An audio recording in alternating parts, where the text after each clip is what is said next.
Samurai merupakan kelas ksatria atau elit militer pada periode feodalisme di Jepang. Awalnya, mereka muncul sebagai prajurit provinsi sebelum mendapatkan kekuatan dan memegang peran utama dalam pemerintahan pada abad ke-12.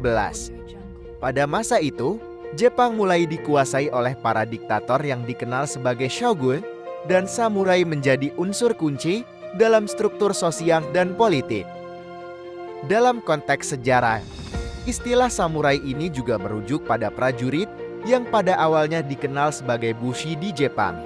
Jadi, esensi samurai tidak hanya terletak pada keterampilan militer mereka, tetapi juga pada dedikasi mereka sebagai pelayan dan pengikut yang setia. Pada permulaan abad ke-10, istilah samurai mulai digunakan, menunjukkan posisi yang lebih tinggi daripada bushi atau prajurit umum. Selama era Heian tahun 794 sampai tahun 1185, samurai adalah kelompok pendukung bersenjata bagi pemilik tanah, awalnya berdinas di istana kekaisaran. Namun, di pertengahan abad ke-12, pusat kekuasaan politik di Jepang secara bertahap beralih dari kaisar dan bangsawan di Kyoto ke pemimpin klan di wilayah perkebunan, mencerminkan perubahan dramatis dalam lanskap politik feodal Jepang. Perang Genpei yang terjadi dari tahun 1180 hingga tahun 1185 menciptakan panggung pertempuran antara dua klan utama, Taira dan Minamoto, yang bersaing memperebutkan kendali atas Jepang. Puncak perang terjadi ketika pahlawan samurai terkemuka Minamoto Yoshitsune memimpin klan Minamoto meraih kemenangan atas klan Taira. Setelah perang berakhir, Minamoto Yoritomo, saudara tiri Yoshitsune, mengangkat diri sebagai shogun dan mendirikan pemerintahan di Kamakure. Inilah awal dari Keshogunan Kamakure di Jepang, menandai periode kebangkitan samurai.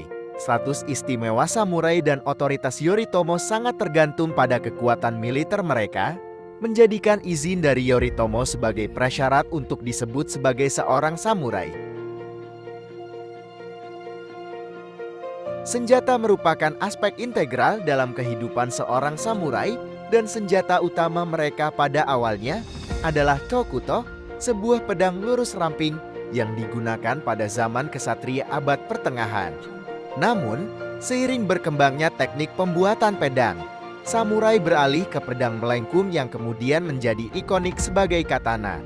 Katana tidak hanya menjadi senjata, tetapi juga simbol kehormatan seorang samurai. Dipercayai bahwa jiwa seorang samurai tersemat dalam katananya, dan saat kematian, pedang itu memiliki makna spiritual yang mendalam. Pada tahun 1588, hak untuk membawa pedang dibatasi hanya untuk kalangan samurai, menegaskan pemisahan yang tegas antara mereka dan kelas petani, dan memperkuat asosiasi eksklusif antara samurai dan senjata ikonik mereka. Di samping keahlian menggunakan katana, samurai juga memiliki kecakapan dengan berbagai senjata lainnya, seperti yumi busur, yari tombak, dan tanegashima senjata api laras panjang. Pada abad ke-16, munculnya tanegashima memberikan dimensi baru dalam persenjataan samurai dengan memperkenalkan senjata api ke medan perang. Pada pertengahan abad ke-19, fondasi stabilitas rezim Tokugawa mulai tergoyahkan oleh sejumlah faktor kompleks, termasuk ketidakpuasan internal dan tekanan eksternal. Dalam situasi ini, berbagai bentuk perlawanan pun mulai muncul, dan di antara para pelaku utamanya adalah samurai yang mengampanyekan pemulihan kekuasaan kekaisaran sebagai solusi atas krisis yang sedang berkecamuk. Puncak perlawanan ini mencapai klimaks pada tahun 1866 dengan meletusnya restorasi Meiji, sebuah peristiwa bersejarah yang berhasil menggulingkan struktur feodal di Jepang, sambil secara bersamaan menghapus hak-hak istimewa yang sebelumnya diperoleh oleh samurai. Ironisnya, perubahan besar ini mendapatkan dukungan dari seorang samurai terkemuka, Yoshida Shoin, yang melihatnya sebagai jalan menuju modernisasi dan kekuatan nasional yang lebih besar. Seiring larangan penggunaan pedang bagi siapapun kecuali tentara nasional pada akhir tahun 1880-an. Banyak samurai yang merasa kehilangan identitas dan hak istimewa mereka.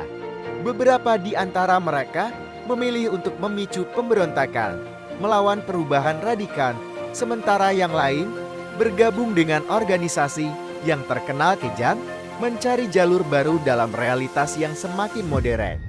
Periode ini mencirikan transformasi mendalam dalam peran dan eksistensi samurai, seiring Jepang melangkah menuju era modern dengan segala dinamikanya.